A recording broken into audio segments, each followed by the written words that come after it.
bizda poyezd yo'lida liskolad bo'lardi. Mana shu yerda men chaloq sotardim. Rabochilarda chaloq qilib kelib sotardim yosh bo'lsam. Bitta dadamiz 7 kishini boqardi oilada. Men Jumayeva Gulmiraman, Kattaqo'rg'on tumanidan. Chiqindi qayta ishlayman faoliyatim. Shunda tuman klasteriman bugungi kunda. Og'ayni urug'im xafa bo'lgan mendan, "Sen Musirda chiqindida ishlayapsan, bugungi kunda yaxshi ish qilmayapsan" deb. Ma'rakalarga unaqa bormaganman. Aytganda ham keyin bormay qo'yganman. Odamlar rosa ustimdan kulgan, qo'llari bilan nima deydi, mana shunaqa qilib ko'rsatgan.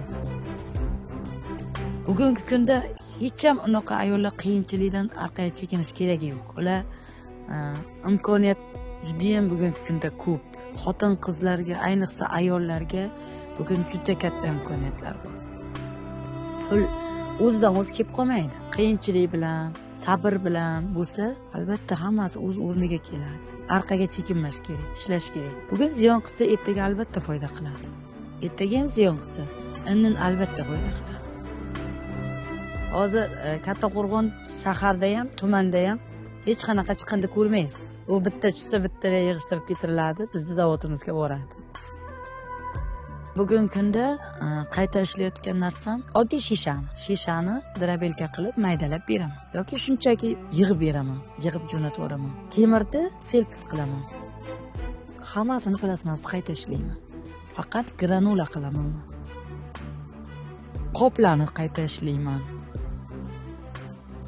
7 xil qayta ishlaydigan mahsulotlarim bor.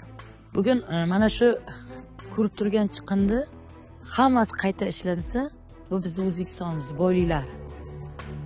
426 ta odam ishlataman bugungi kunda. 123 tasi mana shuni imkoniyati cheklangan, daftarda turgan ayollarimiz.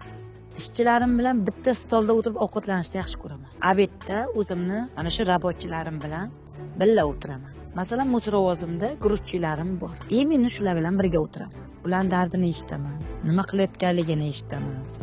Bu narsalarni eslashim juda bir og'ir. Unda hattoki ovqatlanishda ham qiynalardi edi. Rossiyada ko'cha supurgan paytlarim ham bo'lgan. Ko'chalarni supurganimda kistamda ozgincha non bilan kichkina yarim litrli bakalashkaga choy olib chiqardik. O'sha yo'lli bir chakkasiga o'tirib ovqatlanardik. Juda qiyinchilik va sog'inch, oila.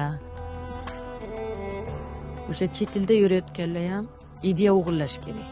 O'sha narsani shularni bugun O'zbekistonga ular qila oladi. Faqat o'sha kasbni o'rganish kerak. Nima uchun men bugun gasir baydir bo'lib mana shu musirini qilib yuribman-ku. Men bugun O'zbekistonga borib shu yutuqni qila olmay ekanman. Bu menga mashinani nimaga men mina olmayman degan savollarni ko'proq o'zimga bergan paytimda buni erib ustimdan kulgan payti ham bo'lgan. O'sha savollarim yutug'imning egasi bo'ldi. Boshlanishda mana shu qiyinchiliklarni yengib o'tdim. Oilaviy. Oilamni ham to'g'ri bir ishga tiqib qiynadim. Lekin bugungi kunda erim tomonidan oilasi ham, qaynukalarim, o'zimni apa-singil ukalarim hammasi juda yaxshi yashaydi. Hammasini takiga bugun inomarka mashina. Qo'rqmash kerak. Chekinmash kerak. Bugun O'zbekistonimizda hamma sharoit bor. Faqat menda bitta narsa turardi. Shu qiyinchilikdan o'tsang yaxshi bo'lib ketadi degan savol faqat o'zimda turardi. Yotsam ham shuni o'ylardim, tursam ham chidadim mana shu qiyinchilikga. Sabr qildim. Bugun men bemalolman. Ozgina qiyinchilik aytim bo'lib turgan edi. 500 million pul so'radim kreditga. 500 million pul ajratib berdilar mendan Xalq bankidan. Shu pulni oldim. Hamroh mana qiyinchilik, qanday qilib biz sizga yordam bersak, yana 1000 ish o'rin yaratishimni so'radilar.